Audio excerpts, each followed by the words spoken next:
Praise the lord. దేవునికి స్తోత్రము కలుగునుగాక.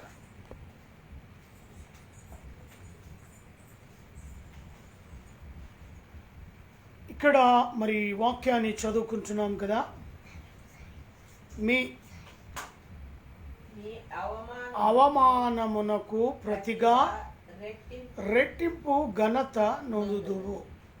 ఈ యొక్క నూతన సంవత్సరములో గత సంవత్సరాన్ని మనం ఒకవేళ పోల్చుకున్నట్లయితే, గత సంవత్సరాన్ని మనము నెమరు వేసుకున్నట్లయితే అనేకమైన చోట్ల మనము అవమాన పాలు అయి ఉండవచ్చు. అనుకోకుండా మనము దేవుని సన్నిధిలో ఎంతగానో ఉంటున్నాము, కానీ కొన్ని విషయాల్లో అవమానము నొందవచ్చు. కానీ ఇక్కడ ప్రభు వాక్యము మనకు సెలవిస్తుంది ఏంటంటే, మీ యొక్క అవమానమునకు ప్రతిగా ఎక్కడైతే అవమానము పొందామో అక్కడనే కావచ్చు, మరి అక్కడ రెట్టింపు ఘనత.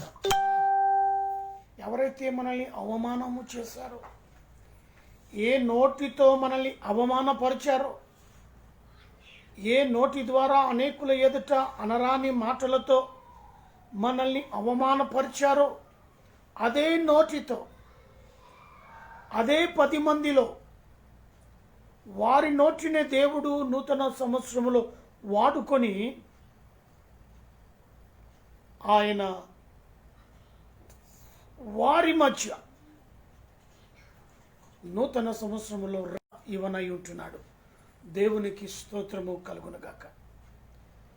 ఇంకా అంతకంటే మనకేం కావాలండి? ఎక్కడ తలదించుకున్నావో, ఎక్కడ తలదించుకొని అవమాన పాలయ్యావో, అదే చోట్లో అదే ప్రాంతంలో నిన్ను తల ఎత్తుకునేవాడుగా దేవుడు చేస్తున్నాడు. దేవునికి మహిమ కలుగునుగాక. ఆమేన్. అందుకే ప్రతిగా రెట్టింపు ఘనత నొందుదువు. నీ యందు ప్రతిగా తాము పొందిన నిందకు ప్రతిగా తాము పొందిన భాగము అనుభవించి వారు సంతోషించెదరు. నిందకు, అవమానానికి, నిందకు చూడండి ఎంత చక్కటి మాటలు.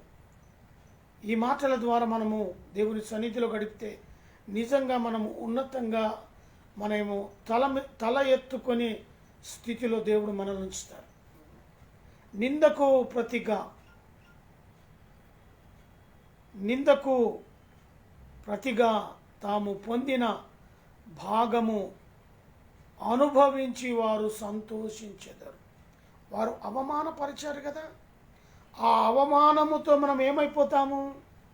సహజముగా దుఃఖపడతాం, గుండె బాధపడుతుంది, మనము కన్నీటి పర్యంతం అయిపోతాం. అయ్యో, ఈ మాటలో అనకుండేది కానీ అనేసింది, 10 మందిలో నన్ను అవమానపరిచింది. హృదయాల నుంచి దుఃఖము, వేదన వస్తూ ఉంటుంది. కానీ అదే చోట్ల నిందకు ప్రతిగా మరి ఆ మాటను మనం చూసినప్పుడు ఎంత బాగుంటుంది చూడండి.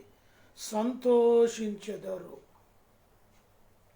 రెట్టింపు ఘనతను నొందుకొని హృదయమును నుంచి వచ్చే సంతోషాన్ని స్వీకరిస్తాం.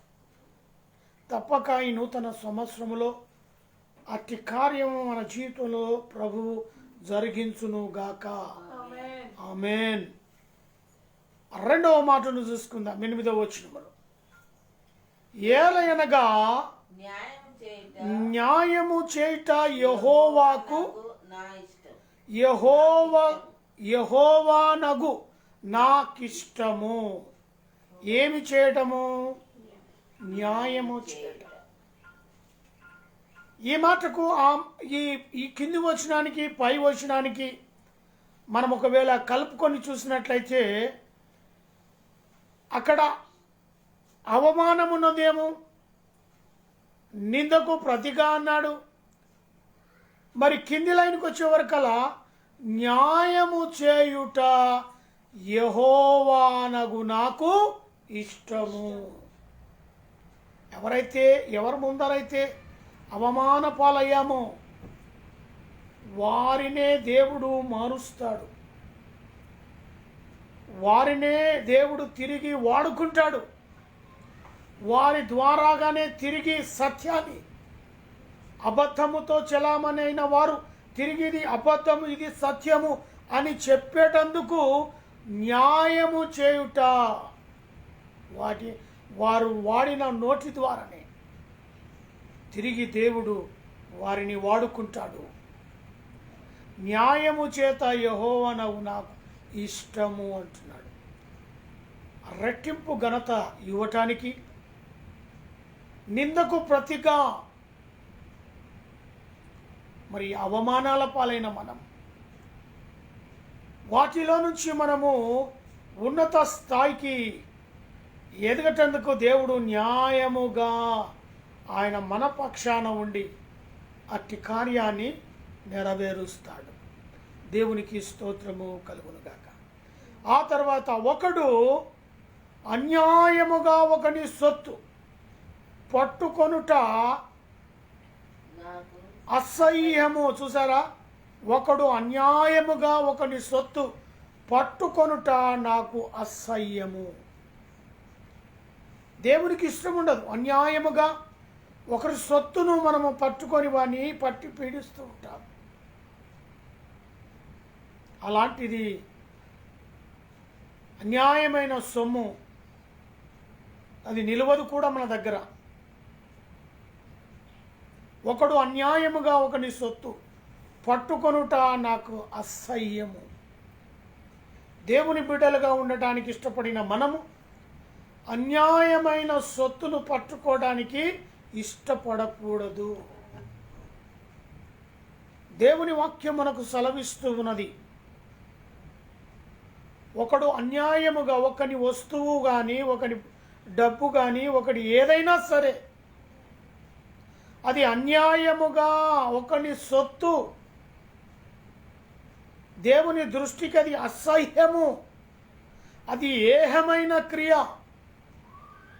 నూతన సంవత్సరంలో అలాంటి కార్యాలు ఒకవేళ మన జీవితంలో ఏమన్నా ఉంటే, అన్యాయమైన సొత్తుకు వేగిరపడే మనస్సు ఉంటే అట్టి మనస్సుకు పులి స్టాప్ పెట్టండి.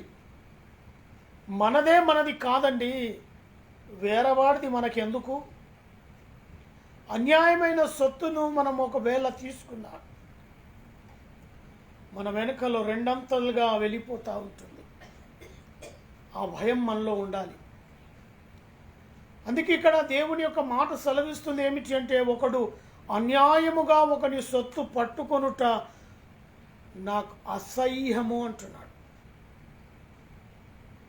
ఒకని సొత్తు అయినా ఒకని ఆస్తి అయినా చూస్తున్నాం. ఈరోజు చాలా కేసెస్ జరుగుతున్నాయి. మనది కానిది, మనకు రానిది, నాకు కావాలి ఇది నాది అని హత్యలకు దారితీస్తూ ఉన్నారు. కిడ్నాపులు చేయడానికి వెనకంజ వేయట్లేదు. ఇవి మన కళ్ళ ముందే జరుగుతున్నాయి. ఒకని సొత్తు మనది కాదది, వాని అన్యాయంగా మోసం చేయడం,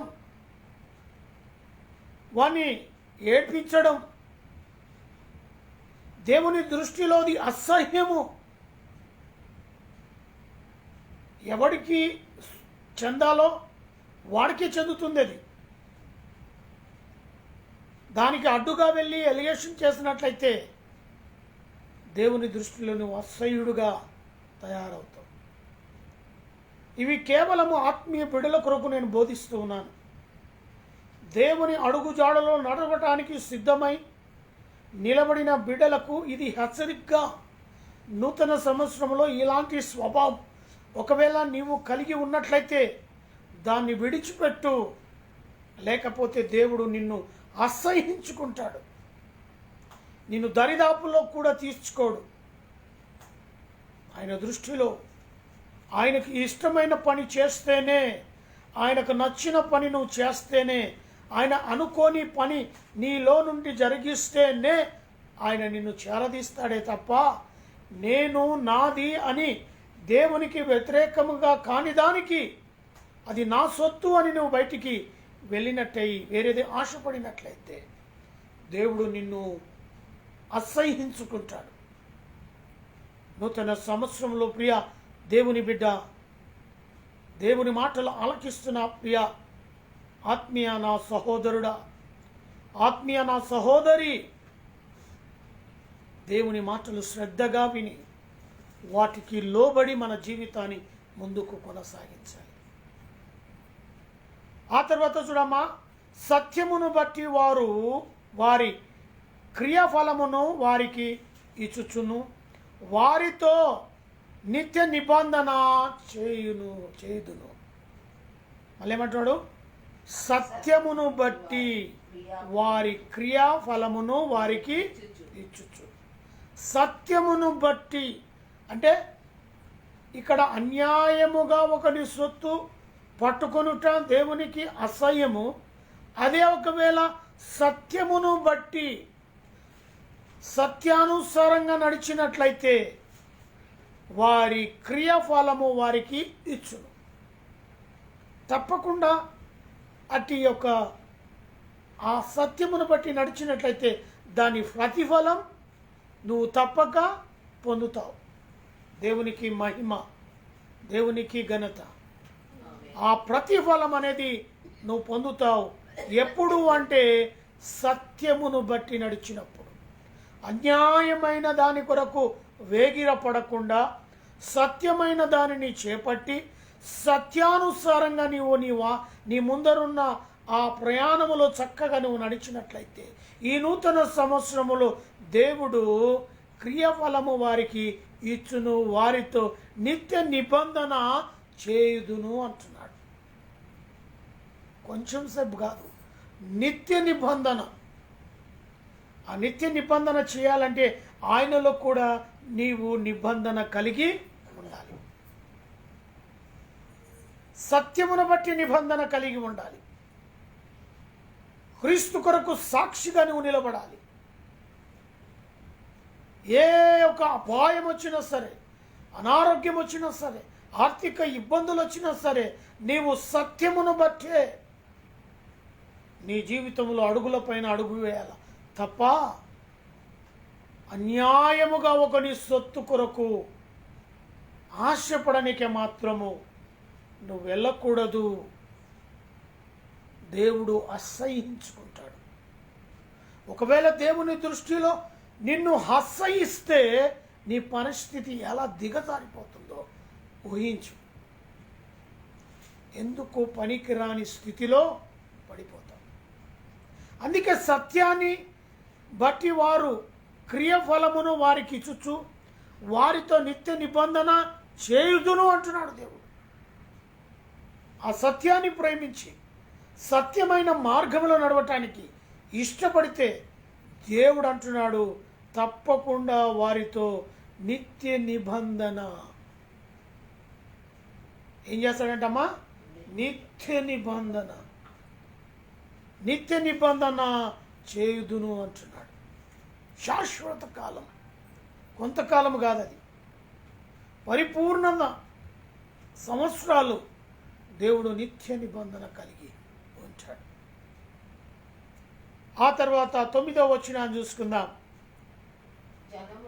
జనములలో వారి సంతతి తెలియబడును, జనముల మధ్యను వారి సంతానము ప్రసిద్ధి నొందును. చూసారా? జలములలో వారి సంతతి ఏం చేస్తాడంట? తెలియబడును. జనముల మధ్యను వారి సంతానము ప్రసిద్ధి నొందును. ఎవరు వీరు అంటే సత్యమును బట్టి అనుసరించువారు, సత్యానుసారంగా నడిచేవారు. వారి యొక్క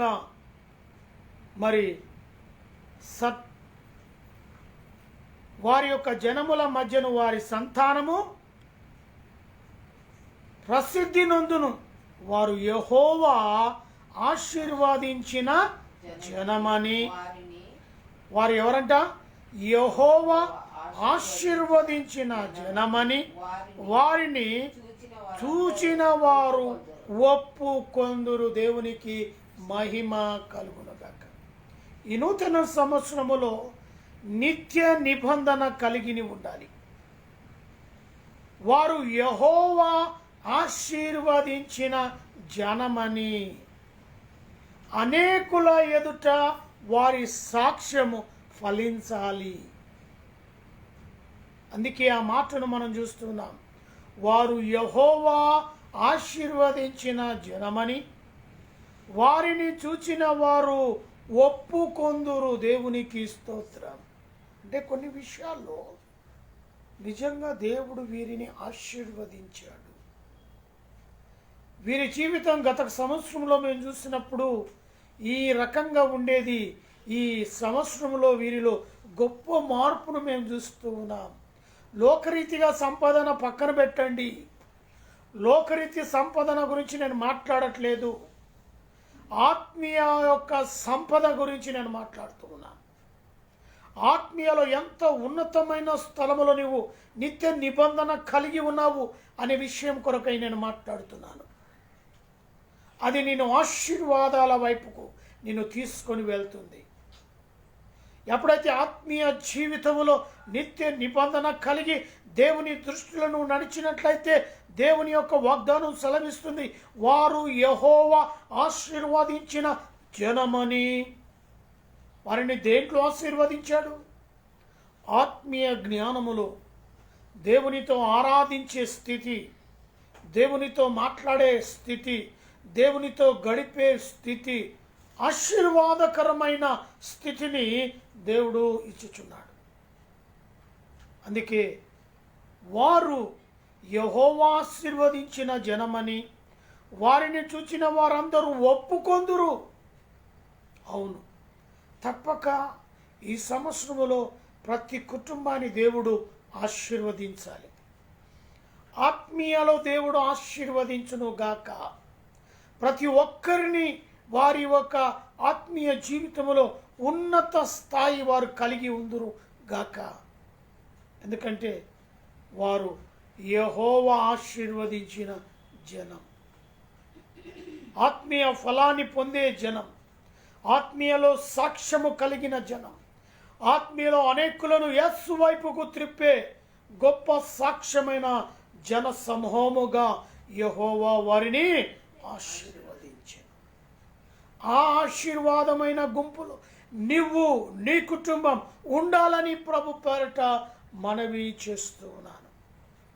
ఈ నూతన సంవత్సరములో నిత్య నిబంధన కలిగి అన్యాయముగా ఒకరి సొత్తు ఆశపడకుండా, మనది కాని దాని మీద ఆశ పెట్టుకొని ఆశపడుకోకుండా,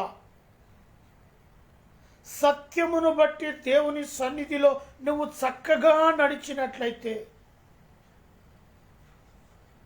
ఆయన నిత్య నిబంధనలో చేర్చును. మరి జనముల మధ్య వారిని సంతానము స్థిర ప్రసిద్ధి నొందును. జనముల మధ్య దేవుడు ఏర్పాటు చేసిన జనము యొక్క సంతాన అభివృద్ధి మరి ఏమవుతుందంట? ప్రసిద్ధి నొందుతుందట. అంటే రెట్టింపు ఘనత నొందుతుందట. అందుకే మీ అవమానానికి ప్రతిగా రెట్టింపు ఘనత దేవుడు ఇవ్వబోతున్నాడు. ఆ ఘనత ఏంటో అనుకోకండి. ఆ ఘనతనే ఆత్మీయ జీవితంలో నిన్ను పైకి లేపేది. ఆత్మీయ జీవితంలో పతనమైపోయావేమో, లేవలేని పరిస్థితులను ఉన్నావేమో, నూతన సంవత్సరంలో ప్రభు సూటిగా ఈ గొప్ప కార్యాల ద్వారా వారు యెహోవా ఆశీర్వదించిన జనమని వారిని చూచిన వారి అందరూ ఒప్పుకొందురు. దేవునికి మహిమ. ఈ ఎవరు ఒప్పుకుంటారో తెలుసా? మొదట నిన్ను ఎవరైతే నిన్ను గమనిస్తూ ఉంటారో వారే మొదట ఒప్పుకుంటారు. నీ నేబర్స్, పక్కింటి వాళ్ళైనా సరే, నిన్ను బాగుగా గమనించే వారైనా సరే, నీ ఆఫీస్ వారైనా సరే, నీ కుటుంబ సభ్యులైనా సరే వారే మొదట ఏం చేస్తారంట, నీ గురించి ఒప్పుకుంటారు. నిజముగా దేవుడు ఈయనను, ఈ కుటుంబాన్ని ఆశీర్వదించిండు అని వారు తప్పక చూసినారు, ఒప్పుకుంటారు. నిజముగా వీళ్ళను ఆశీర్వదించాడు. గత సంవత్సరంలో, ఈ సంవత్సరంలో వారిని మేము ఎంతగానో గమనించాం బ్రదర్. వారి జీవితంలో ఎంతగా ఆశీర్వాదం, వారి ఆత్మీయ జీవితంలో ఎంతగా ప్రతిఫలం వారు పొందారు అనే సాక్ష్యాన్ని నువ్వు చూడబోతున్నావు. అదే ప్రభు మీ అవమానానికి ప్రతిగా రెట్టింపు ఘనత ఇవ్వబోతున్నాడు. ఆ రెట్టింపు ఘనత నువ్వు నొందటానికి నువ్వు సిద్ధంగా ఉన్నావా? ఆ రెట్టింపు ఘనత నువ్వు పొందుకోవడానికి నీ హృదయాన్ని తెరిచుంచావా?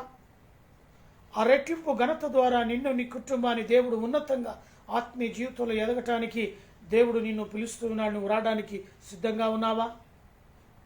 ఒకవేళ నువ్వు సిద్ధంగా ఉంటే దేవుని సన్నిధిలో తల వంచినట్లయితే నేను ప్రార్థనలో గడుపుతాను.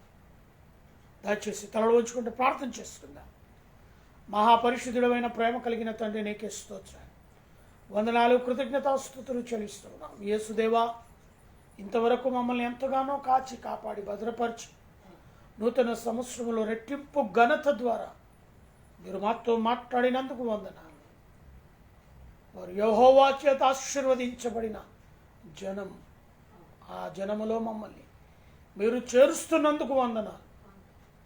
అలాంటి ఘనత, ఆశీర్వాదం మీరు మాకు ఇచ్చుచున్నందుకు వందనాలు, కృతజ్ఞతాస్తుతులు చెల్లిస్తున్నాను. ఇది మా ప్రభా, దేశాల్లో కరోనా వైరస్తో ఎందరో నీ సన్నిధిలో నిద్రించారు.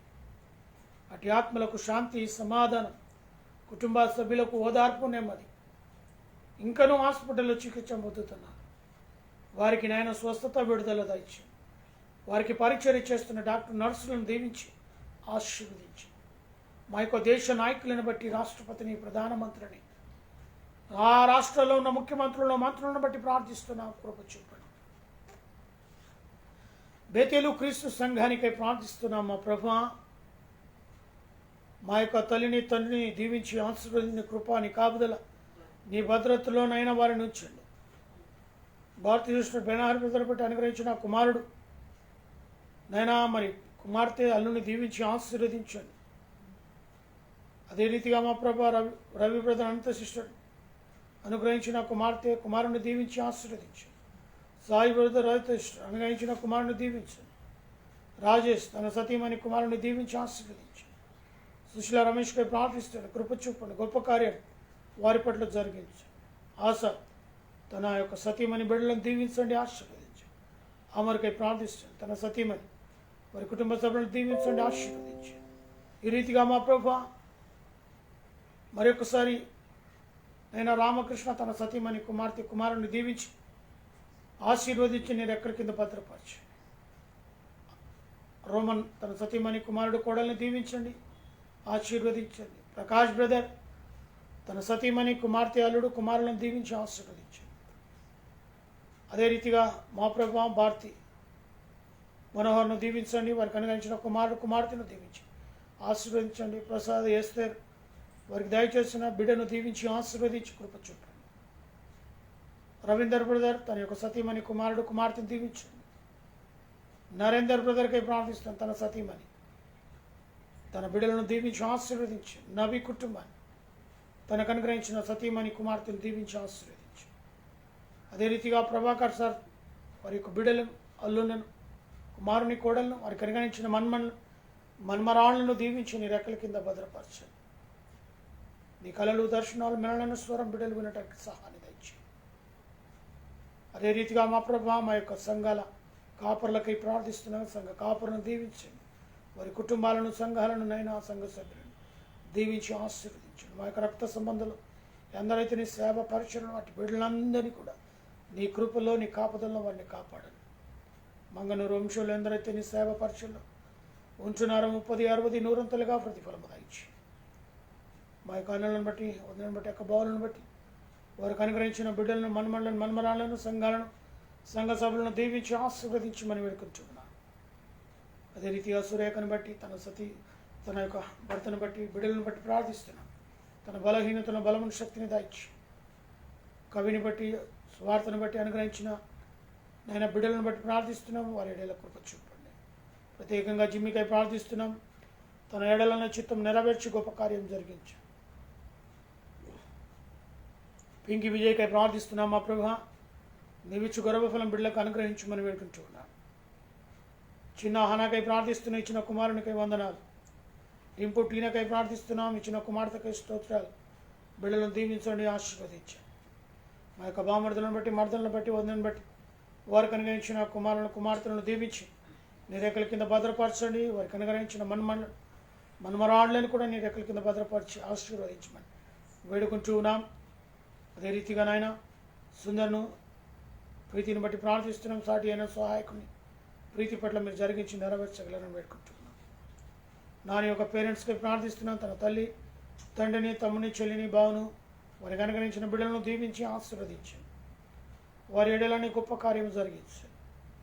అంతేకాదు మా ప్రభు మరొకసారి నాని డూబును అయా మీరు ప్రేమించి ఇచ్చిన కుమార్తెను దీవించి ఆశీర్వదించి నీ రెక్కల కింద భద్రపరచండి. చిత్తమైతే మరొక గర్భఫలం బిడ్డలకు దయచండి. మరి ఆశ్రమకై ప్రార్థిస్తున్నాం. ఆరోగ్య బలము, శక్తిని దయచేయండి.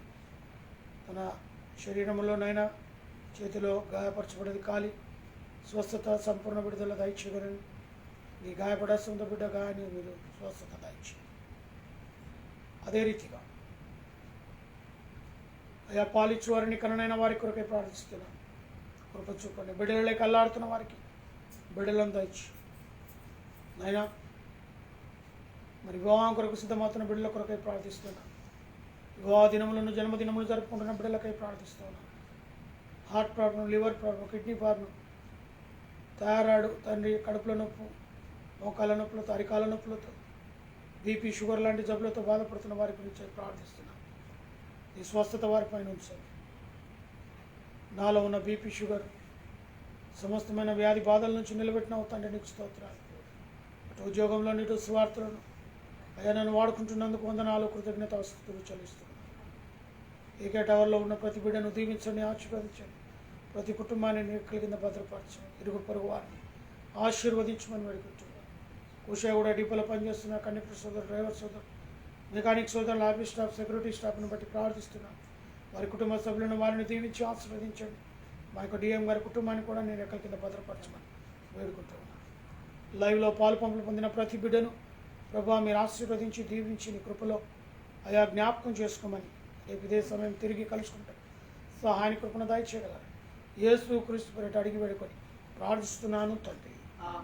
మన తండ్రి అయిన దేవుని ప్రేమ, కుమారుడైన యేసు క్రీస్తు కృప, పరిశుద్ధాత్మిక అన్యోన్య సహవాసమైన సన్నిధి కూడిన మనకును సకల ప్రజలకును ఇప్పుడును ఎల్లప్పుడూ సదాకాలము తోడై నీడై ఉండునుగాక.